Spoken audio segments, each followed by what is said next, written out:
It was supposed to be the best time of my life, a summer vacation to remember, 2 months of fun away from the watchful eyes of my dictator parents. This would be my second year going off to summer camp, but this year would be different than the last. See, I was the new kid at camp last summer. It took me a while to get comfortable with everyone and make friends, but by the end of summer, that's just what I did. I met some cool kids and we kept up with each other through MySpace all during the school year. We were all excited about reuniting at camp. Through MySpace, we made plans on all the things we do. One of the first things we wanted to do was go back out to an old abandoned house we discovered at the end of last summer and use it as our own private place to escape, our camp away from camp, a place where we could go when we wanted to get a break from the obnoxious counselors and all of their lame activities.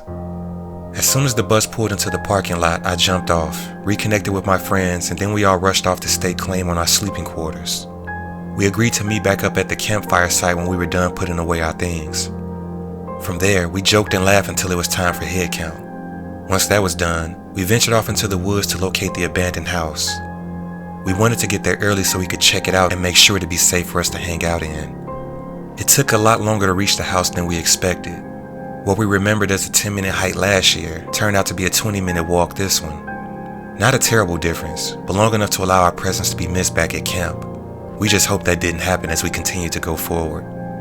When we finally made it to the house, we were all overcome with excited energy. The house was bigger than most of us remembered, and we were glad to find it still intact. We surveyed the outside area first, picking out the spot we thought would be best to have our first campfire. We found it under a massive oak tree about 50 or so feet from the front of the house. As soon as we made our way to the front door, we plotted on how we sneak off the campgrounds when everyone else was asleep and come back to our newly conquered territory. Entering the house, we were met with the stench of rotting wood and mildew. It was noticeable, but not overbearing, given that some of the windows were broken, allowing the occasional breeze of fresh air to flow through. All the windows weren't broken out though. Some were still boarded up, which made the house incredibly dark in some areas. It was in those dark spots where there were these eerie cold pockets of air, which was weird since it was over 80 degrees outside. With the beam of my flashlight leading the way, we continued exploring. Between the creaking floorboards and my friends chattering, I thought I heard something that sounded strange.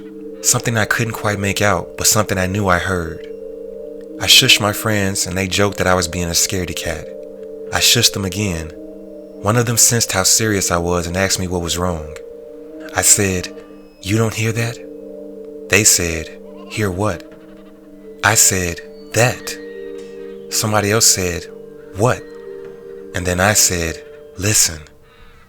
There was a moment of total silence as we all listened with intent. Just as I thought I was going crazy, there it was, faint giggling. It sounded far away, but there was no denying it was giggling, and there was no doubt that it was coming from within the house. I don't know why we didn't bolt out of that place then.